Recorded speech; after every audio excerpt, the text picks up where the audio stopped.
இன்றே டவுன்லோட் செய்து உங்கள் ஃபேவரட் ஷோக்களை என்ஜாய் பண்ணுங்க.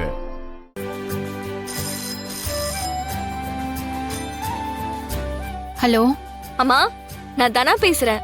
எப்படிடா இருக்க? கதிரை எப்படி இருக்கான்? நல்லா இருக்கோமா. ஏஜென்சில வந்த மாச பணத்தை வச்சு கோவில்ல அன்னதானம் போடலான்னு நான் வேண்டியிருந்தேன். அப்படியா? ரொம்ப நல்ல விஷயம்டா. அந்த கடவுளோட துணை உனக்கு எப்பவுமே இருக்கும். அம்மா, நாளைக்கு அன்னதானம் போடலான்னு முடிவு பண்ணிருக்கோம்.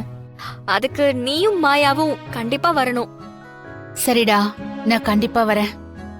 ஆ, அப்பா வராரு, நான் அப்புறமா பேசுறேன். சரிங்கம்மா. யார்கிட்ட பேசிக்கிட்டு இருந்த? அது கோவில்ல இருந்து தான் ஃபோன் பண்ணிருந்தாங்க. நாளைக்கு ஏதோ முக்கியமான பூஜை இருக்கான், அதுக்கு வர சொல்லியிருந்தாங்க. ஆஹா.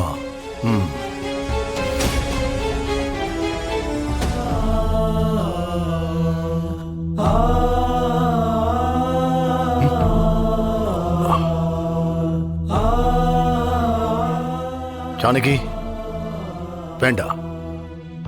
இருக்கட்டும்ங்க, நீங்க வெளியே நிறைய அலைறீங்க, அசதியா இருக்கும்ல.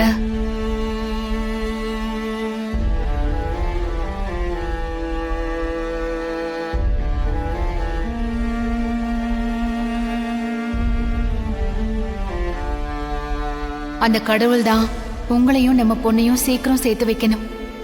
என் பொண்ணு நாளைக்கு வேண்டிட்டு சேர இந்த அன்னதானத்துக்கு அப்புறம் அவ வாழ்க்கை மாறணுமா?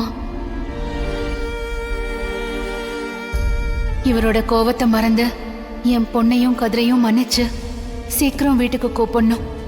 அதுக்கு நீதான் தாயை ஒரு வழி பண்ணணும்.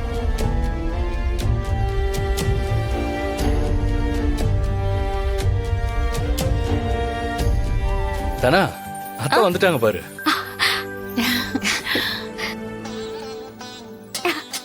தனா, வா மாயா. கதிரு, மா, நீங்க வருவீங்களோ இல்லையோன்னு பாத்துக்கிட்டே இருந்தம்மா. நான் எப்படிடா வராம இருப்பேன்? உங்க வாழ்க்கையில என்ன நல்ல காரியம் நடந்தாலும் உன் அம்மா நான் ஆசீர்வாதம் பண்றதுக்காக வந்து நிப்பேன். கூடவே நந்தி மாதிரி நானும் வந்து நிப்பேன். முதல்ல அந்த இடத்துல கோவில் நிலம் எவ்வளவு தூரம் இருக்குன்னு தெரிஞ்சுக்கணும். ஐயா, அதுக்கு என்ன இப்போ? முன்ன பின்ன இருந்தாலும் பரவாயில்ல, கோயில் நிலத்துக்குள்ள இருந்தாலும் பரவாயில்ல, சமாளிச்சுக்கலாம். ஐயா, நீங்க விக்கிற வேலையை பாருங்க. அது தப்புங்க. இன்னொருத்தர் இடத்தையே அப்படி அபகரிக்க கூடாது. இது பொது சொத்து, அதுல எந்த தப்பும் நடந்துடக்கூடாது. அத்தை வாங்க, எல்லாருக்கும் உங்க கையால கொடுங்க. வேண்டாம், வாங்க அத்தை. இது நீ சம்பாதிச்சு உன் முதல் மாச வருமானத்துல கொடுக்கற. நீங்க 2 பேரும் கொடுங்க. அத்தை, நீங்களும் மாமாவும் இல்லைன்னா சின்ன வயசுலயே என் வாழ்க்கை முடிஞ்சிருக்கும். நான் இவ்வளவு தூரம் வளர்ந்தது எல்லாமே உங்களால தானே. வாங்க அத்தை, வந்து கொடுங்க. ஆமாமா, நீங்க வந்து கொடுங்க. வாங்க வாங்க. வாங்க வாங்க. அரை அடியா இருந்தா கூட பொது நிலத்தை நான் எடுத்துக்க மாட்டேன். எதையும் சட்டப்படி நேர்மையா தான் நான் செய்வேன். அதுக்குதான் விஏஓ கிட்ட பேசுறதா சொல்லிருந்தேன். அக்கா, யாருக்கா இவரு? இவர் உங்க புள்ளையா மருமகனா? புள்ளைக்கு புள்ள, மருமகனுக்கு மருமக, ரெண்டுமே தான். எதுக்குமா இப்படி கேக்குறீங்க? அவர் வேண்டிக்கிட்டு கொடுக்கற பிரசாதத்தை மாமியார் உங்க கையால கொடுக்க சொல்றாரு பாருங்க. அதுக்கெல்லாம் ஒரு நல்ல மனசு வேணும். ஆமாங்க, ரொம்ப நல்லவன் தான். இவனால தான் என் பொண்ணு வாழ்க்கையும் நல்லா இருக்கு. என் பொண்ணு இன்னைக்கு சந்தோஷமா வாழ்ந்துட்டு இருக்கா. அப்படியா? அவர் வளர்ப்பு நல்லா இருந்திருக்குங்க. சரியா சொன்னீங்கம்மா.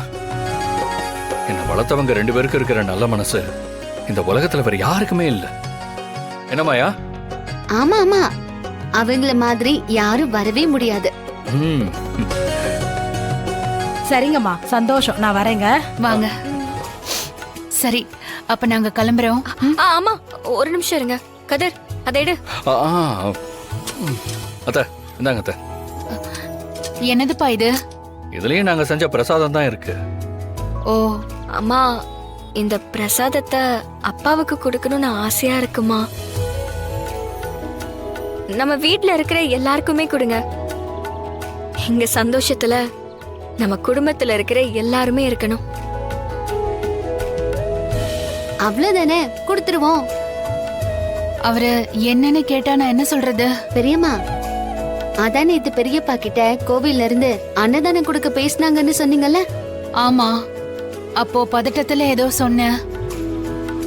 இப்ப மறந்துட்டேனே. பெரியம்மா, அதிகமா பொய் சொல்றவங்க தான் சொல்ற பொய்ய ஞாபகம் வச்சுக்கிட்டே இருக்கணும். நீங்க எப்பவாவது நல்லதுக்காக பொய் சொல்றவங்க. உங்களுக்கு ஞாபகம் இருக்க வேண்டிய அவசியம் இல்ல. இத அப்பா கிட்ட கொடுக்க முடியல உங்களால? சரிடா, எப்படியாவது நான் அவரை சாப்பிட வச்சிடுறேன். ம். கதிர், கங்க்ராட்ஸ். இன்னும் பிசினஸ் நல்லா பண்ணுங்க. அப்ப நாங்க கிளம்புறோம். பெரியம்மா, நம்ம சாமி கும்பிட்டுட்டு போலாமா? நாங்க வரோம். அத்தை, ஒரு நிமிஷம். ஏய், வா. ஆசீர்வாதம் பண்ணுங்கம்மா. நல்லா இருங்க, நல்லா இருங்க. எழுந்துருங்க, நல்லா இருங்க. ம். சரி, நாங்க போயிட்டு வரோம். அத்தை, போயிட்டு வரோம். பாய். பாய் மாயா.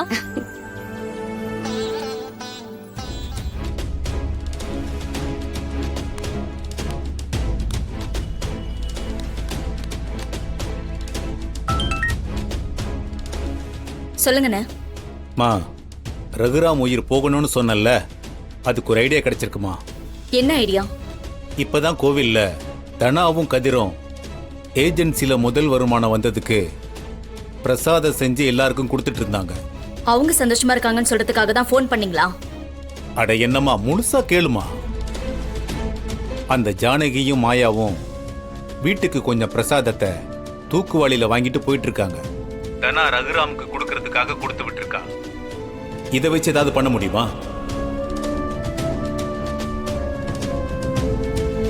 அண்ணே, இப்பதான் ஒரு சரியான ஐடியாவை கொடுத்திருக்கீங்க. கதிர் கொடுத்த அந்த பிரசாதத்தை வச்சு ரகுராமன் நான் மேல அனுப்புறேன். கதிரையும் ஜெயிலுக்கு அனுப்புறேன். அந்த பிரசாதத்துல எப்படியாவது விஷத்தை கலந்துருங்க. இதைத்தாம நானும் நினைச்சேன். மாமனாரை கொல்ல மருமகன் தான் விஷம் வச்சான்னு கதிர் மேல பழி விடும். சூப்பர்மா, நம்ம மேலயும் சந்தேகம் வராது. ஆனா அதுல எப்படி விஷத்தை கலக்கிறது? அத நான் பாத்துக்கிறேம்மா, நீ விடு.